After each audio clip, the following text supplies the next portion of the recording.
Kakak-kakak, kita jumpa kembali dalam program ini, persiapan guru sekolah minggu. Kakak-kakak, kita kembali mempersiapkan bahan ajar dari Kisah Para Rasul pasal 3 ayat 1-10 dengan judul Belajar dari Kisah Petrus menyembuhkan orang lumpuh, Tuhan menyembuhkan. Nah, kakak-kakak, nanti yang akan menyiapkan bahan Alkitab, menyampaikan bahan Alkitabnya adalah Kak Pendeta Hendra, dan kita akan mendengarkan juga usulan metode kelas balita-balita, kelas kecil, dan kelas besar. Sebelum kita persiapan bersama, mari kita berdoa yuk kakak-kakak. Tuhan, kami bersama mau mempersiapkan bahan ajar. Kiranya Tuhan boleh memberkati kakak-kakak narasumber. Terima kasih Bapa, dalam Yesus kami berdoa. Amin. Baiklah, Kak Pendeta Hendra yang akan menyampaikan bahan Alkitab. Salam kakak semua, kita akan bersama-sama membahas bagian firman Tuhan yang kita akan sampaikan kepada adik-adik. Dan kali ini kita akan membahas dari Kisah Para Rasul 3 ayat 1 sampai dengan 10. Kita mau memperkenalkan adik-adik tentang Tuhan yang menyembuhkan. Ini adalah kisah tentang Petrus menyembuhkan orang lumpuh. Yuk, kita akan membaca bagian firman Tuhan ini. Saya akan membacakan dari Alkitab Terjemahan Baru. Kisah Rasul 3 ayat 1 sampai dengan 10. Pada suatu hari menjelang waktu sembahyang, yaitu pukul 3 petang, naiklah Petrus dan Yohanes ke bait Allah. Di situ ada seorang laki-laki yang lumpuh sejak lahirnya, sehingga ia harus diusung. Tiap-tiap hari orang itu diletakkan dekat pintu gerbang bait Allah, yang bernama Gerbang Indah, untuk meminta sedekah kepada orang yang masuk ke dalam bait Allah. Ketika orang itu melihat bahwa Petrus dan Yohanes hendak masuk ke bait Allah, ia meminta sedekah. Mereka menatap dia dan Petrus berkata, "Lihatlah kepada kami." Lalu orang itu menatap mereka dengan harapan akan mendapat sesuatu dari mereka. Tetapi Petrus berkata, "Emas dan perak tidak ada padaku, tetapi apa yang kupunyai kuberikan kepadamu. Demi nama Yesus Kristus orang Nazaret itu, berjalanlah." Maka ia memegang tangan kanan orang itu dan membantu dia berdiri. Seketika itu juga kuatlah kaki dan mata kaki orang itu. Ia melonjak berdiri lalu berjalan kian kemari dan mengikuti mereka ke dalam bait Allah. Berjalan dan melompat-melompat serta memuji Allah. Seluruh rakyat itu melihat dia berjalan sambil memuji Allah. Lalu mereka mengenal dia sebagai orang yang biasanya duduk meminta sedekah di gerbang indah bait Allah. Sehingga mereka takjub dan tercengang tentang apa yang telah terjadi kepadanya. Demikianlah pembacaan firman Tuhan. Kakak-kakak, kalau kita melihat kisah ini kisah mujizat penyembuhan yang spesial banget ya. Dan kisah ini bukan hanya sekedar kisah penyembuhan biasa loh ya, tetapi ini adalah sebuah proklamasi kuasa nama Yesus. Dalam nama Yesus, aku mengatakan padamu. Itu yang dikatakan Petrus kan ya, begitu. Jadi ini sebenarnya adalah proklamasi kekuatan kuasa Yesus yang mengubahkan tatanan hidup manusia ya. Kalau kita melihat situasi latar belakang kisah ini ada di bait Allah. Dan kehidupan religius umat Yahudi kan pusatnya itu ada di bait Allah ya. Ada beberapa poin penting dalam bacaan kita. Pertama ada keterangan tentang waktu sembahyang. Jadi ini ada sekitaran jam 15 jam 3 sore itu ya. Jadi ini adalah waktu di mana sembahyang rutin orang-orang Yahudi itu dilakukan. Nah, hal ini menunjukkan bahwa jemaat Kristen mula-mula ya, Petrus, Yohanes ini kan tokoh-tokoh pengikut Kristus mula-mula ya, masih memelihara tradisi Yahudi namun dengan pemahaman baru di dalam Kristus. Jadi mereka masih ke bait Allah ya, mengikuti tradisi Yahudi tapi ada pemahaman baru tentang Yesus adalah Mesias begitu. Nah, juga yang berikutnya di waktu sembahyang itu ada keterangan tentang pintu gerbang indah.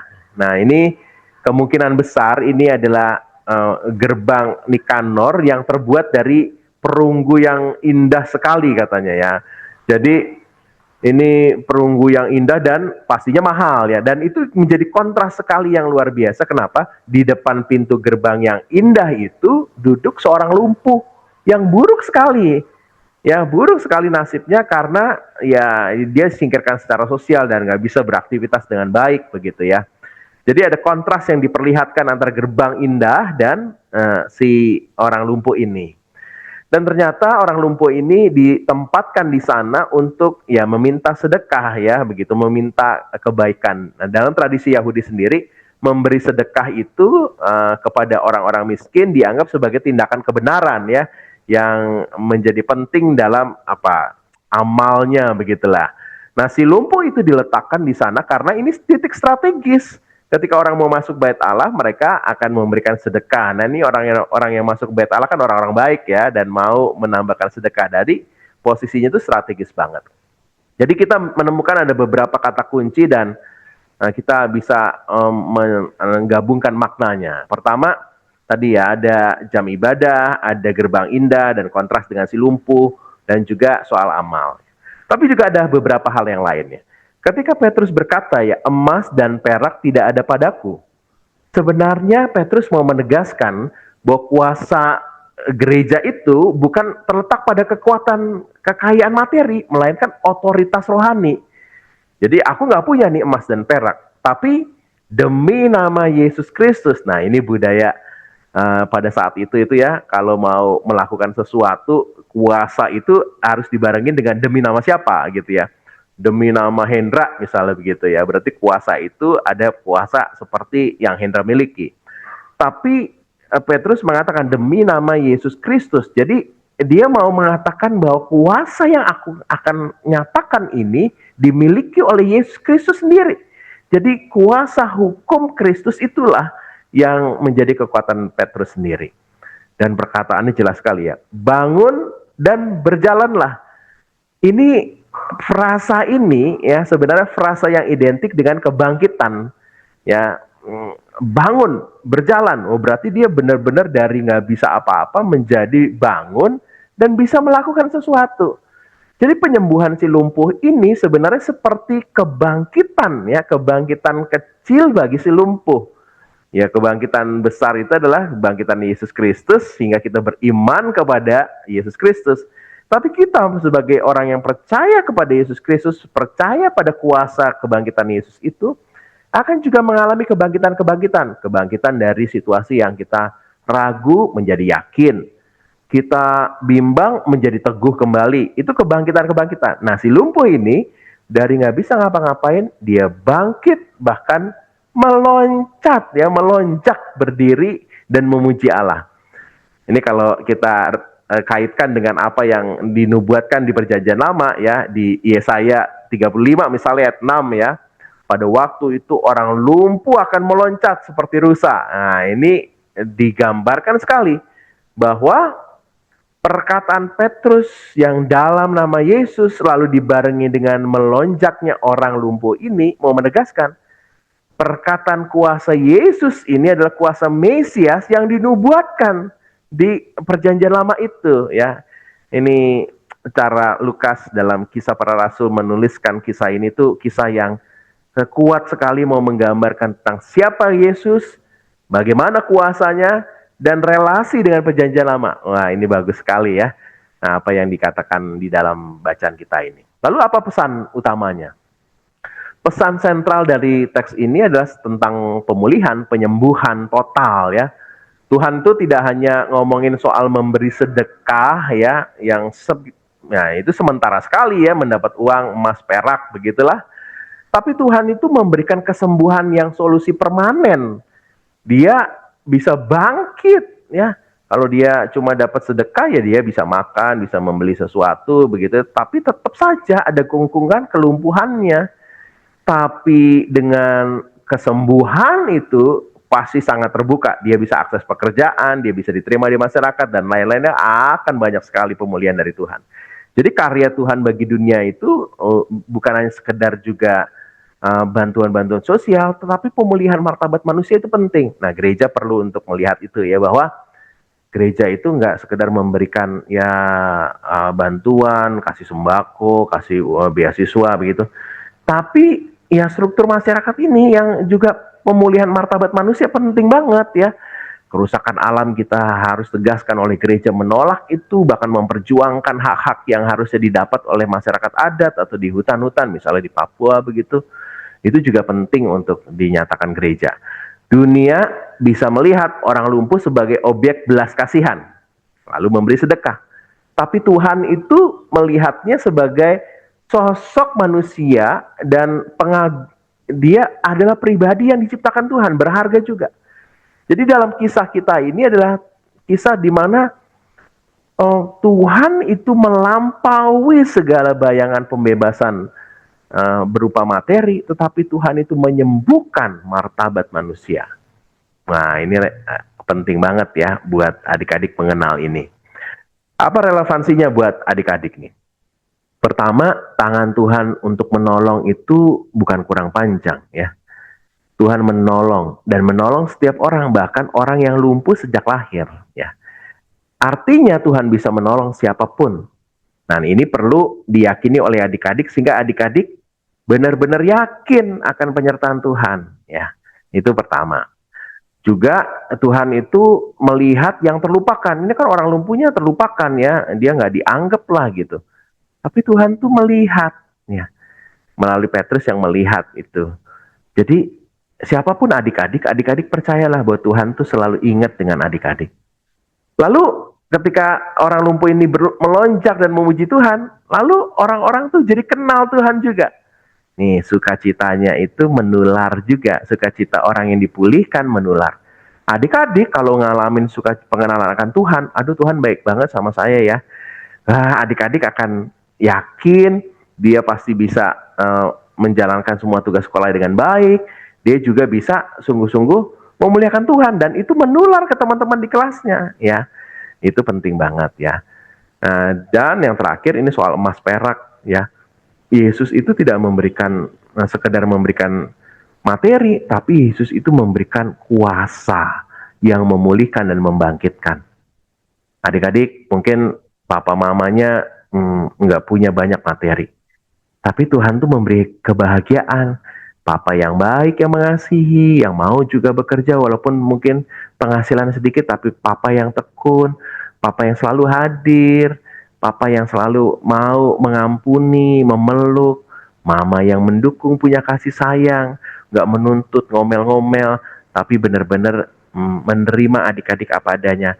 Itulah hadiah terbesar. Jadi bukan hanya sekedar emas perak, tapi juga kuasa Tuhan yang memberikan kepulihan. Adik-adik perlu mengenal Tuhan yang menyembuhkan, Tuhan yang bukan hanya menyembuhkan orang lumpuh ini, tapi juga adik-adik. Kakak-kakak, selamat memberitakan tentang Tuhan yang menyembuhkan melalui kisah Petrus yang menyembuhkan orang lumpuh ini. Sampai ketemu ya, Tuhan Yesus berkati. Terima kasih Kak Pendeta Hendra yang sudah menyampaikan bahan Alkitab. Sekarang kita mendengarkan usulan metode di kelas Batita Balita. Yang akan menyampaikannya adalah Kak Johannes Suryo. Namun sebelumnya kita dengarkan pesan-pesan berikut ini.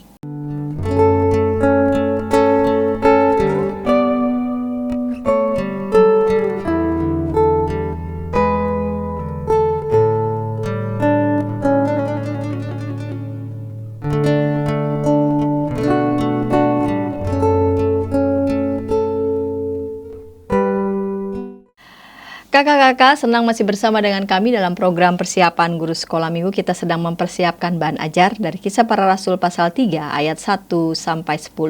Belajar dari kisah Petrus menyembuhkan orang lumpuh, Tuhan menyembuhkan. Kita mau mendengarkan usulan metode di kelas Batita Balita. Yang akan menyampaikannya adalah Kak Johannes Suryo. Mari Kak Johannes Suryo. Shalom, kakak-kakak sekolah minggu. Senang berjumpa kembali dengan saya, Kak Johannes. Pada hari ini kita akan sama-sama ya berbagi cerita, berbagi ide bagaimana mengajar dan juga mempersiapkan guru-guru sekolah minggu di dalam mengajar adik-adik. Nah, adapun tema pada hari ini ialah Tuhan menyembuhkan. Dan kita mau belajar dari kisah Rasul Petrus yang menyembuhkan orang lumpuh di Bait Allah. Nah, ayat yang kita ambil adalah dari Kisah Para Rasul 3 ayat 1 sampai 10. Dan tujuannya pada minggu ini kita mau belajar untuk kelas Batita dan Balita bahwa anak-anak tahu kisah Petrus dan juga orang lumpuh.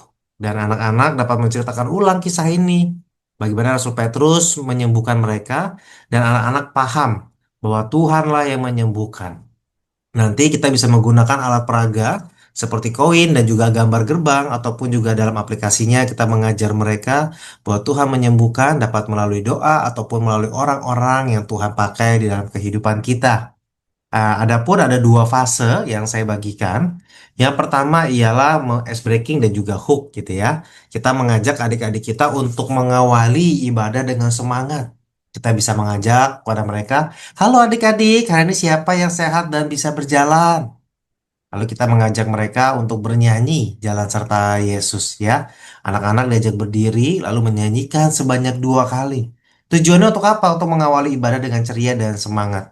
Memfokuskan perhatian anak-anak pada fungsi kaki yang sehat. Lalu pada fase kedua, kita menyadarkan mereka bahwa ketika kaki kita sehat, kita mudah berjalan, kita mudah berlari, bahkan kita bisa bermain bola ya gambarnya, atau kita bisa bermain dengan bebas. Tetapi kalau kita sakit, ya, maka apakah kita dapat berjalan? Ya, tentu tidak, ya. Nah, karena itu hari ini kita mau belajar tentang seorang yang lumpuh, yang tidak bisa berjalan bahkan sejak lahir, yang mengalami sakit penyakit, tetapi Tuhan menggunakan Rasul Petrus untuk menolong dan menyembuhkannya. Adapun visualisasi nanti pada saat bercerita ya, kita bisa menggunakan alat peraga ya. Saat bercerita kita menggunakan agar adik-adik mudah memahami bukan hanya sekedar mendengar, tetapi juga melalui alat peraga agar mereka memahami. Ya, misalnya kakak-kakak dalam adegan yang pertama ya, kisah Rasul Petrus dan Yohanes yang pada hari itu sedang memasuki bait Allah. Kita dapat menggunakan alat peraga sebuah pintu gerbang ya, guru-guru menempelkan gambar kumpulan orang sakit di dekat gambar pintu gerbang ya. Dan di sini dapat dijelaskan secara singkat kepada anak-anak bahwa pada zaman itu orang sakit memang seringkali duduk di depan pintu gerbang untuk meminta bantuan ataupun juga pertolongan. Lalu kita mengajak adik-adik gitu ya bahwa Rasul Petrus dalam hal ini memberikan gitu ya, menolong tetapi dalam bentuk apa? Maka pada adegan yang kedua ya kita dapat melihat mengajak adik-adik bahwa Rasul Petrus dan Yohanes nggak memiliki apa-apa, termasuk uang untuk dibagi-bagikan nggak ada. Ya, kita bisa menunjukkan uang koin yang seringkali dipakai pada zaman itu. Ya, tetapi Rasul Petrus ya memakai bukan uang, melainkan kuasa yang daripada Tuhan. Dan di sini Petrus dan Yohanes punya kuasa diberikan Yesus untuk menyembuhkan. Tanyakan kepada mereka juga. Kalau begitu, Rasul Petrus menyembuhkan dengan kuasa siapa? Ya, tentu kita bisa mengajak adik-adik kita dengan mengatakan bahwa Tuhan yang menyembuhkan. Ya, kita mengajak mereka bisa dengan gerakan, ya, dengan lagu, dengan pujian. Lalu kita bisa mengajar mereka, ya, ketika mereka bertanya, bagaimana ya cara Tuhan menyembuhkan kita? Maka kakak-kakak kita bisa mengajar mereka bahwa melalui kuasa doa sama seperti Yesus lah. Melalui Petrus Tuhan menyembuhkan mereka ya. Kita juga diajak senantiasa berdoa ketika kita sakit. Bahkan kita mengajar mereka bahwa Tuhan menyembuhkan nggak selalu dari kuasa yang besar mukjizatnya, tapi bisa melalui perantara. Tuhan bisa menolong menyembuhkan kita menggunakan berbagai cara ya. Bisa dengan minum obat, minum vitamin, olahraga yang teratur ya, rawatan penuh kasih dari papa mama dan tentunya pesan inti dari keduanya adalah bentuk pertolongan Tuhan. Dan adapun alat peraga yang akan kita bawa ataupun kita bagikan ketika bercerita tentunya kita bisa membuat nah seperti ini ya. Gerbang bait Allah dan juga nantinya kita dapat menggunting ya tokoh yang dibawa itu dan nanti kita tempelkan ya. Nanti gambarannya seperti ini ya, mekanika alat peraganya. Bagaimana di dalam gerbang bait Allah itu potongan gambar atau kumpulan orang sakit, orang lumpuh dan peminta-minta ditempelkan di atas gerbang ya. Aksi ini sangat penting kakak-kakak ya, sehingga juga bisa menyiapkan double tip ya, elemen-elemen yang mendukung agar anak-anak melihat pergerakannya ya. Dan masuk kepada klimaks ceritanya, bagaimana ayat hafalannya ketika Tuhan menyembuhkan ya, diambil dari Kisah Para Rasul 3 ayat yang 6, kita bisa mengajak mereka dalam nama Yesus Kristus berjalanlah. Ya, tujuannya tidak lain untuk mengajarkan adik-adik kita mengingat bahwa orang lumpuh ini berjalan adalah dalam nama Yesus Kristus. Dan juga ajak anak-anak mengulang ayat ini bersama-sama sambil memperagakan gerakan berdiri dan berjalan di tempat. Ya, berdiri, berjalan di tempat, ataupun berlompat-lompat. Ya, tujuannya untuk euforia anak-anak tentunya. Dan adapun usulan soundtrack, soundtrack lagu, timeline ibadahnya, maka kita bisa mulai dengan pembukaan ya, mengajak anak-anak menyanyikan Yesus pokok dan kita caranya. Tentunya untuk mengajak adik-adik kita ya dengan semangat, energi yang besar ya untuk mengatakan bahwa Yesus adalah pokok dan kita adalah caranya ya. Lalu ketika aktivitas bergerak tadi sebelum firman kita bisa mengajak mereka menyanyikan jalan serta Yesus. Dan ketika firman selesai dibagikan, maka kita bisa mengajak mereka menyanyikan Yesus sayang padaku agar anak-anak juga memahami bahwa karya penyembuhan itu tidak lain karena Yesus sayang kepadaku. Dan dalam transisi persembahan nantinya, kita bisa mengajak adik-adik kita menyanyikan lagu Bawa persembahanmu ya, dan ditutup dengan sukacita bahwa hari ini adalah harinya Tuhan. Dan gunakan lagu ini untuk mengatur fokus dan tingkat energi anak-anak di sepanjang kelas ketika kita bercerita. Adapun fasenya gitu ya, kalau saya gambarkan, ada fase respon dan doa. Tadi ya menyanyikan Yesus padaku dan juga jalan beserta Yesus, lalu ada persembahan ya, lalu direspon tadi dengan pulang dengan sukacita. Dan ini adalah sebuah gambaran dinamikanya di dalam kita melayani. Dan ini adalah peta perjalanan anak-anak ya, mulai masuk kelas dengan sukacita dan energi yang tinggi, lalu dengan lagu, dengan alat peraga, mereka dapat fokus, duduk tenang mendengar cerita Petrus dan juga orang lumpuh. Lalu dengan aplikasi dan aktivitas, mereka dapat bergerak, berinteraksi dengan alat peraganya tentunya. Lalu target utamanya adalah anak-anak tahu bahwa kisah ini dapat menceritakan ulang kepada orang tua. Dan tentunya ketika mereka pulang, harapannya membawa pesan bahwa Tuhan menolong dan menyembuhkan. Dengan demikian, maka bahan yang harus kita siapkan untuk bercerita adalah tentunya yang pertama adalah Alkitab, ya, sebagai bacaan utama dari Kisah Para Rasul 3 ayat 1 sampai 10, dilanjutkan dengan alat peraga, ya, dengan gambar gerbang, ya, bait Allah, potongan gambar dan juga orang sakit. Lalu siapkan juga koin fisik, ya, beberapa untuk menunjukkan bahwa ini loh yang namanya koin gitu ya, alat tukar uang yang seringkali dipakai untuk berbelanja, untuk memenuhi kebutuhan. Lalu jangan lupa siapkan ayat hafalannya dari Kisah Para Rasul 3 ayat yang ke-6. Demikian ya yang bisa saya sampaikan.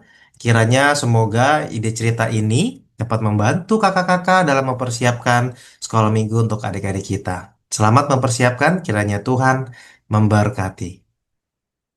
Terima kasih ya Kak Johannes Suryo yang telah menyampaikan usulan metode di kelas Batita Balita. Sekarang kita menyampaikan usulan metode di kelas kecil, yang menyampaikannya adalah Kak Julieta Engelberta Wiraputri. Namun sebelumnya kita dengarkan pesan-pesan berikut ini. Dari kungkungan malam gelap, nyanyikanlah nyanyian baru setiap hari Rabu pukul 12 waktu Indonesia Barat. Dapat Anda nikmati di channel Lagu Rohani YKB TV. Kakak-kakak senang masih bersama dengan kami dalam program persiapan guru sekolah minggu. Kita sedang mempersiapkan bahan ajar dengan tema belajar dari kisah Petrus menyembuhkan orang lumpuh, Kisah Para Rasul pasal 3 ayat 1 sampai 10. Tuhan menyembuhkan. Kita mau mendengarkan usulan metode di kelas kecil, yang menyampaikannya adalah Kak Julieta Engelberta Wiraputri. Mari Kak Julieta.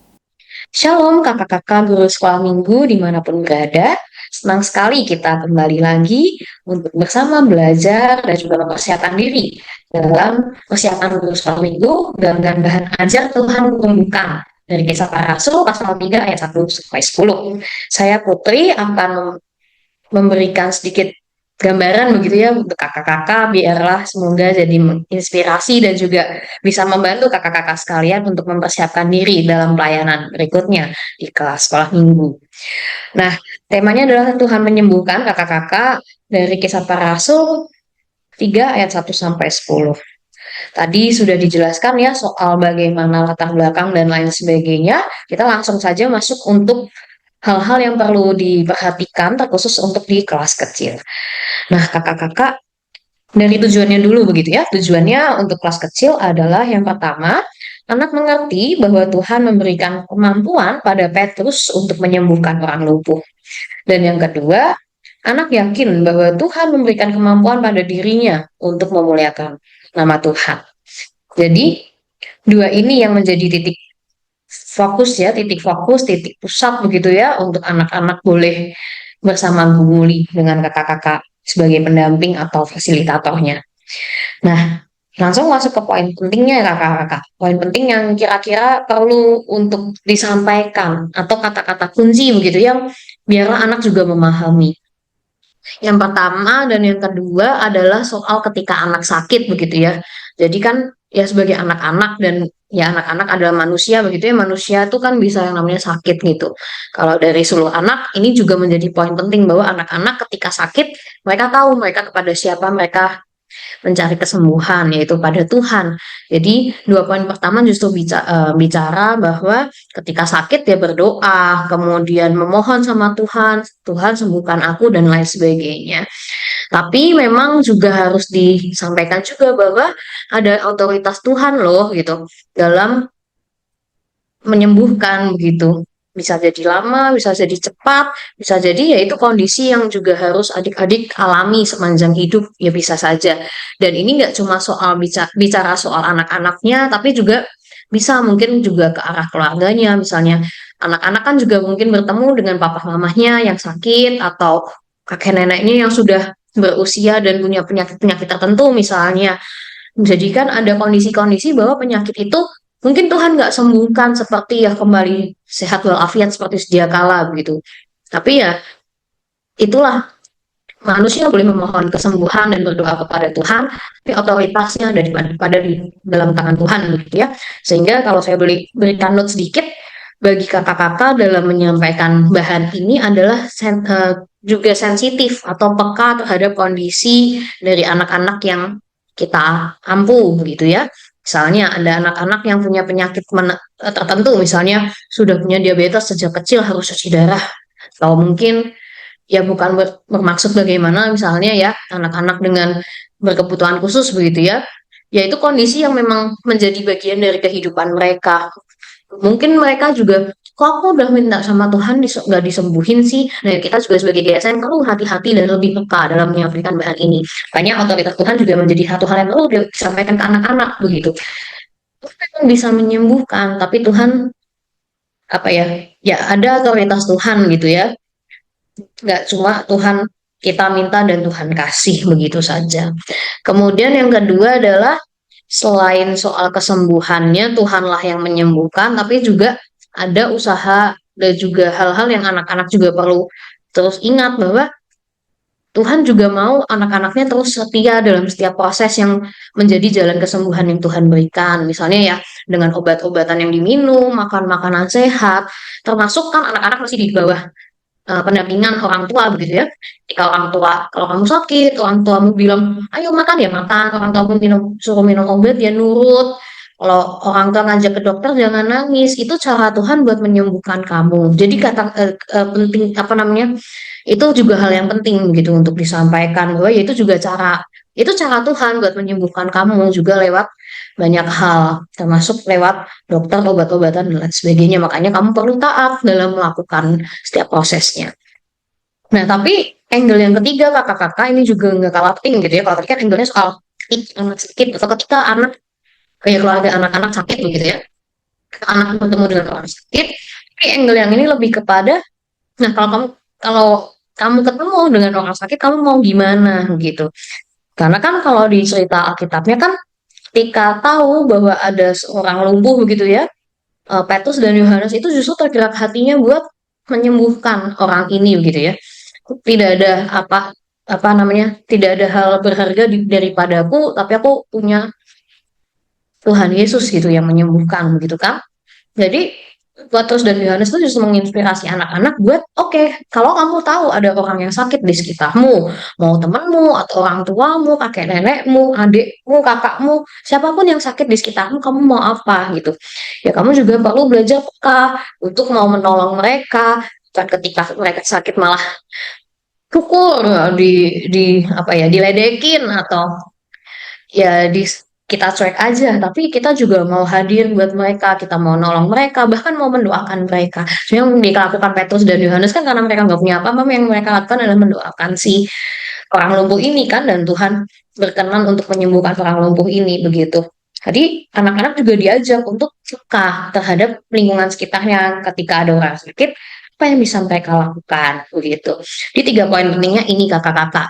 Memang ini mungkin kalau buat anak kecil, kelas kecil mungkin terlalu banyak gitu ya. Jadi mungkin kalau saran saya bisa dipilih mana yang lebih fokus. Tapi mungkin yang saya sampaikan adalah opsi-opsi angle gitu ya, sudut pandang bahwa ini penting, ini penting, ini penting gitu ya. Tapi bagaimana mana yang menurut kakak-kakak lebih penting dan lebih menarik dan mungkin apa ya, lebih menolong anak-anak dengan pergumulan yang kontekstual di tempat kakak-kakak mengajar. Nah, itu yang rasanya lebih perlu digumulkan. Barangkali di suatu gereja lebih cocok kalau misalnya anak nih ini deh kurang kurang bergantung sama Tuhan ya, mungkin PAUD 1 lebih kena begitu ya. Atau dengan anak-anak yang ya nih kalau sakit nggak mau, malah apa, oh kalau di gerejanya anak-anaknya misalnya ya cenderung kurang mau denger-dengeran orang tua gitu. Nah, nomor 2 mungkin lebih bisa ditekankan bahwa loh, kalau kamu sakit tuh kamu juga justru harus nurut. Orang tua juga melakukan yang terbaik buat kamu. Itu juga jalan kesembuhan Tuhan. Atau kalau anak-anaknya cenderung ego apa namanya mandiri, individualis begitu ya. Mungkin poin ketiga yang lebih cocok buat anak-anak di tempat kakak-kakak. Jadi ini saya hanya memberikan opsi begitu ya. Nah, kira-kira mana yang lebih cocok, kakak-kakak yang bisa lebih menilai sendiri. Nah, kemudian untuk opsi metodenya berangkat dari 3 poin tadi sih sebenarnya kakak-kakak. Yang pertama, kalau misalnya lebih menekankan soal yang poin 1 begitu ya, siapa yang engkau cari ketika engkau sakit gitu ya. Lebih bisa diawali dengan seperti di Suluh Anak begitu ya, di Suluh Anak apa namanya, diawali dengan anak-anak diminta cerita, kamu pernah nggak sakit gitu. Tapi coba bisa juga menggali pengalaman anak-anak dengan lebih detail gitu ya. Kamu pernah nggak sakit? Waktu sakit apa yang kamu lakukan? Oke, misalnya anak-anak bilang berdoa. Oke, berdoa. Terus selain berdoa, apa lagi?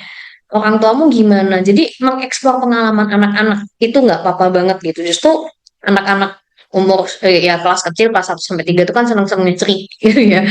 Justru eksplor aja pengalaman mereka gitu. Apalagi kalau kakak-kakak mengajar di kelas yang cenderung kecil gitu ya, orang jumlah anaknya bisa lebih dikit dan sehingga lebih privat gitu, boleh semuanya ditanyain pengalamannya. Jadi ayo kita dengerin ya teman kita cerita, kamu sakit dulu gimana dan lain sebagainya.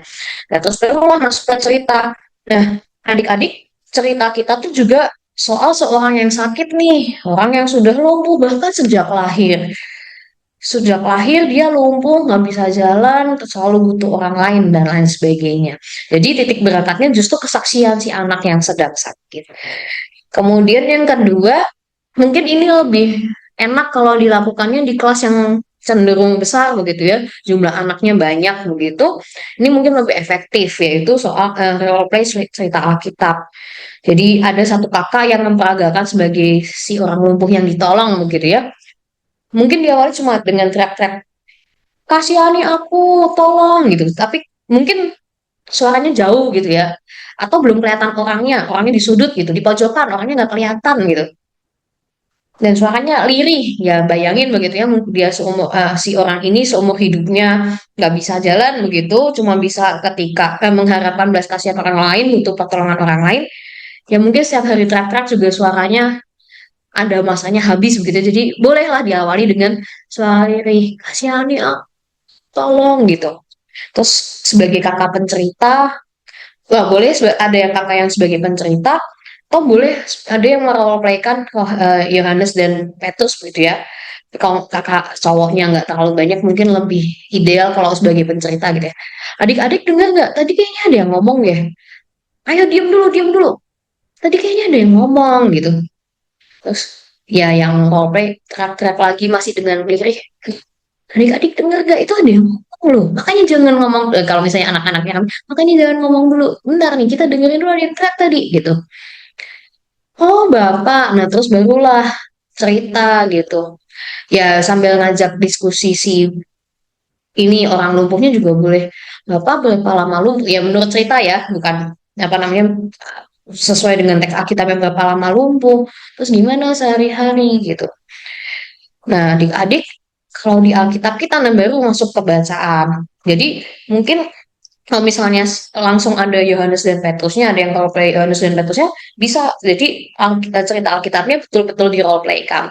Tapi kalau sebagai pencerita, cukup sampai di situ, cukup sampai di interview orang lumpuhnya begitu, terus langsung masuk aja ke bacaan. Nah, adik-adik, ini ada di bacaan kita loh. Jadi kalau di Alkitab kita, kemudian sang orang ini bertemu dengan Petrus dan Yohanes dan lain sebagainya, begitu. Tadi justru si orang tua ini menjadi penarik perhatian juga buat anak-anak. Apa sih yang terjadi dan anak-anak fokus sama cerita Alkitabnya, sama momen ceritanya. Dan yang terakhir adalah ini penekanan yang ketiga gitu ya, lebih kepada soal eh, kalau kita bertemu dengan orang sakit.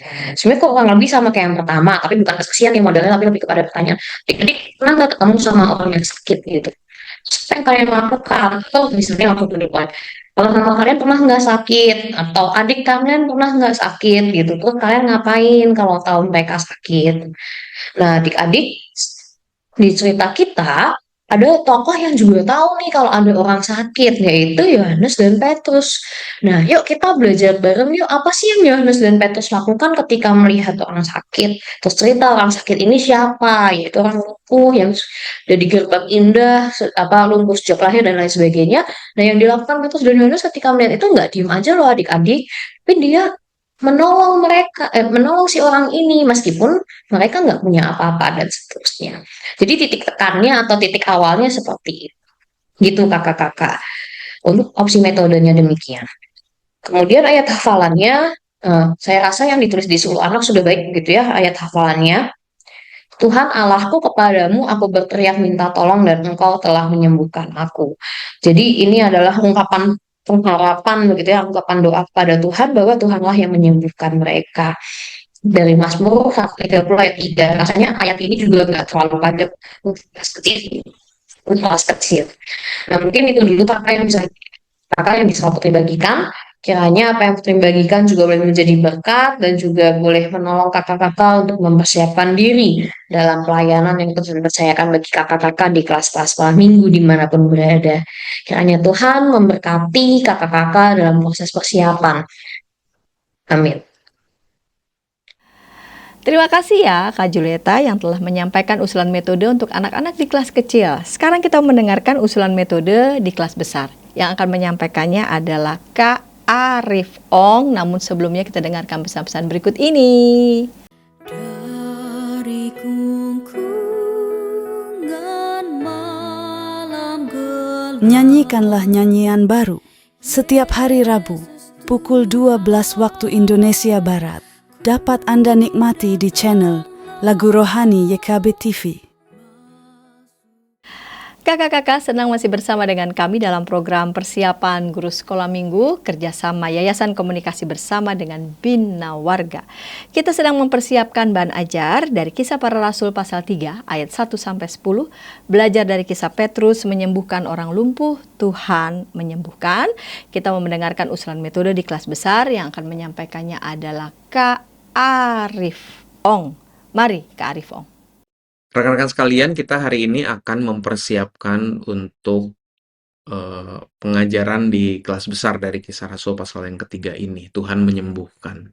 Tujuannya adalah supaya anak mengerti bahwa Tuhan yang memberikan kemampuan kepada Petrus untuk bisa menyembuhkan orang yang lumpuh. Lalu anak yakin bahwa Tuhan memberikan kepada dia juga kemampuan untuk bisa memuliakan Tuhan. Nah, saya akan memulai dengan sebuah permainan. Lalu dari permainan itu baru masuk ke dalam pengajaran dan baru ditutup. Gitu ya. Kita mulai. Nah, anak-anak hari ini kita mau main. Adik-adik kita hari ini mau main. Siapa yang udah siap untuk main? Permainannya hari ini adalah kitab judulnya Tanpa Kaki. Tanpa Kaki. Nah, kakak udah siapin sebuah koran. Nah, kalian semua duduk di koran ini, gitu ya. Kalian duduk di sini, lalu kakak sudah siapkan stiker di ujung sana. Di ujung sana ada stiker dan kalian bisa berlari tanpa kaki, berlari ke ujung tembok sana, mengambil stikernya, tempel di sini. Siapa yang menempel stiker paling banyak di sini, dialah yang jadi pemenangnya. Siap? Lalu kita biarkan anak-anak bermain. Nah, berarti ada beberapa hal yang perlu disiapkan. Kita mungkin perlu siapkan koran, atau misalnya kalau misalnya ada di ruangan yang cukup kondusif, ya kita bisa biarin anak-anak ngesot dan berbahagia lah ya.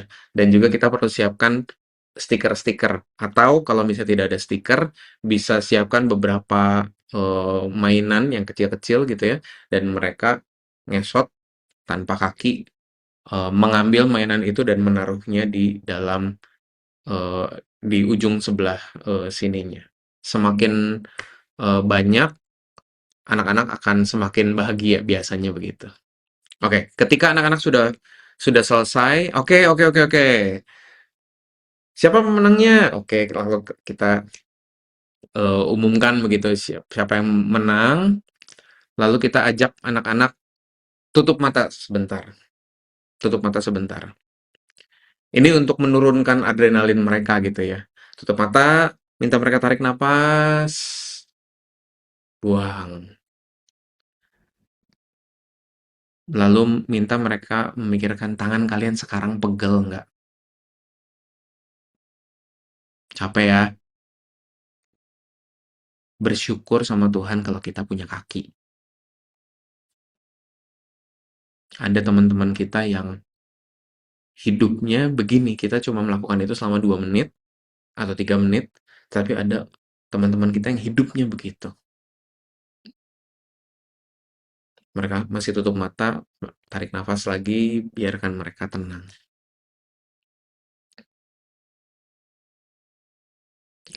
Lalu kita bisa masuk ke ceritanya. Nah, sekarang boleh buka mata. Hari ini kita akan belajar tentang seseorang yang juga lumpuh. Lumpuh itu artinya nggak bisa jalan karena kakinya cacat, karena kakinya rusak. Entah apa yang terjadi, tetapi sekarang dia nggak bisa jalan, dia sehari-hari diangkat sama orang untuk mengemis, minta-minta uang, karena dia nggak bisa bekerja, karena dia nggak bisa ngapa-ngapain, dia hanya bisa mengemis. Lalu suatu hari, datanglah murid Yesus yang bernama Petrus. Petrus datang bersama dengan seseorang yang namanya Yohanes, sama-sama murid Yesus, ke bait Allah. Dan ketika dia berjalan ke bait Allah, melewati pintu gerbang yang namanya pintu gerbang indah, lalu Petrus dan Yohanes melihat kepada orang lumpuh itu. Orang lumpuh itu didekati oleh Petrus dan Yohanes. Lalu Petrus berkata, lalu kita mungkin bisa mendekat ke anak-anak gitu ya. Anak-anak masih duduk gitu kan. Lalu bilang, lihatlah kepada kami. Kenapa Petrus perlu bilang begitu? Berarti selama ini orang yang mengemis di bait Allah ini, ketika dia minta-minta uang, dia selalu menunduk ke bawah. Selalu menunduk ke bawah. Dan kalau misalnya seseorang menunduk ke bawah, perlu dibilangin, ayo lihat ke atas. Baru dia bisa melihat, baru dia mau melihat ke atas. Lalu kita bisa interaksi kepada anak-anak. Menurut kalian nih, karena kalian tadi juga udah ngerasain, kenapa orang ini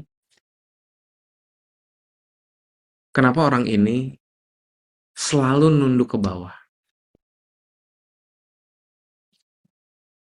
Sana sini, lalu kita tarik 2 kesimpulan. Yang pertama, mungkin dia malu. Dan yang kedua, mungkin dia udah capek. Udah capek dan juga malu. Nah, tetapi rasa lelah dan rasa malunya ini akhirnya membawa dia tidak pernah punya pengharapan kalau dia bisa sembuh. Sehingga ketika Petrus bilang,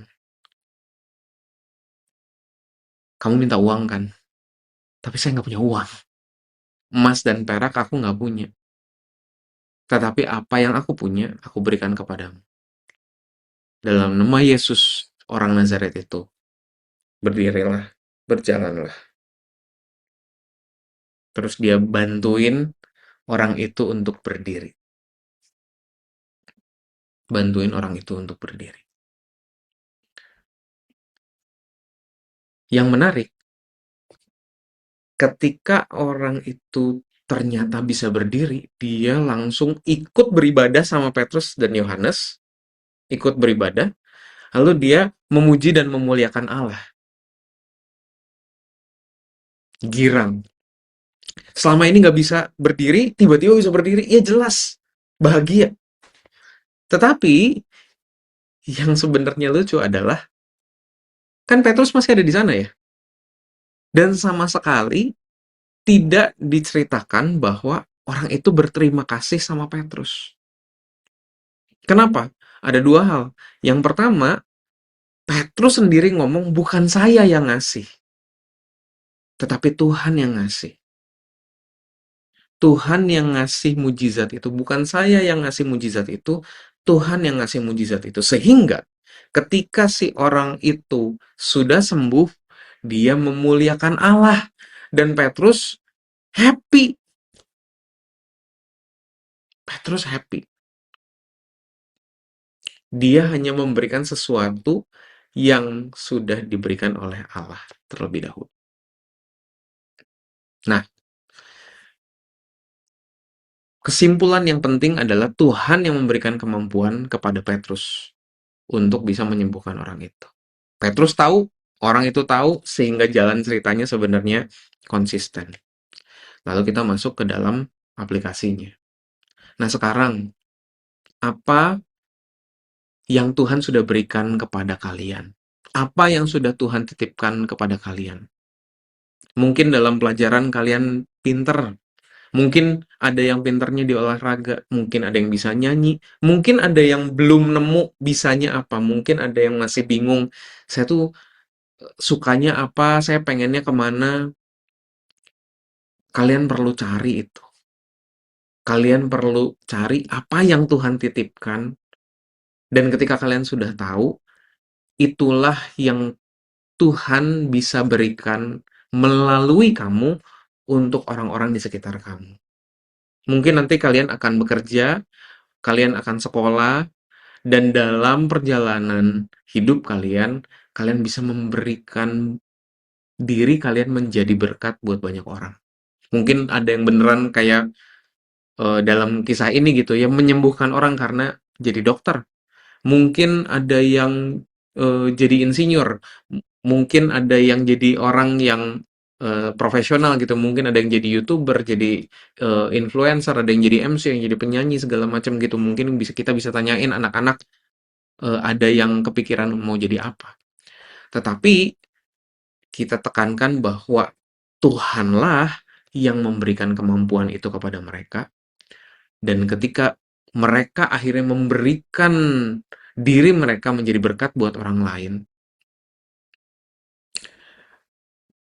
mereka melakukannya untuk memuliakan Tuhan. Itu bukan sesuatu yang jadi milik mereka, karena itu adalah sesuatu yang Tuhan berikan. Lalu bisa masuk ke ayat hafalannya, Yeremia 30 ayat 17. Terima kasih. Ini usulan dan penjabaran yang bisa saya berikan. Sampai jumpa, Tuhan Yesus memberkati. Terima kasih ya Kak Arif Ong yang sudah menyampaikan usulan metode di kelas besar. Nah, kakak-kakak, kami telah merampungkan bahan Alkitab dan juga usulan metode di setiap kelas batita balita kecil dan besar.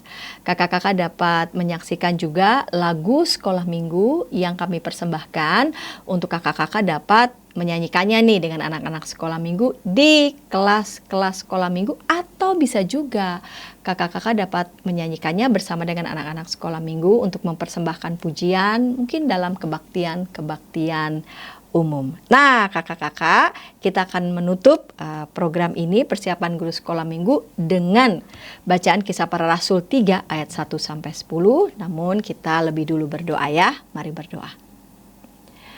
Tuhan, kiranya Tuhan boleh berkati kakak-kakak dimanapun berada yang masih perlu untuk mempersiapkan bahan ajar sesuai dengan konteks di mana kakak-kakak mengajar. Tuhan beri hikmat, Tuhan juga beri kegembiraan. Terima kasih Bapa, dalam Yesus kami berdoa. Amin. Terima kasih kakak-kakak, sampai jumpa pekan depan.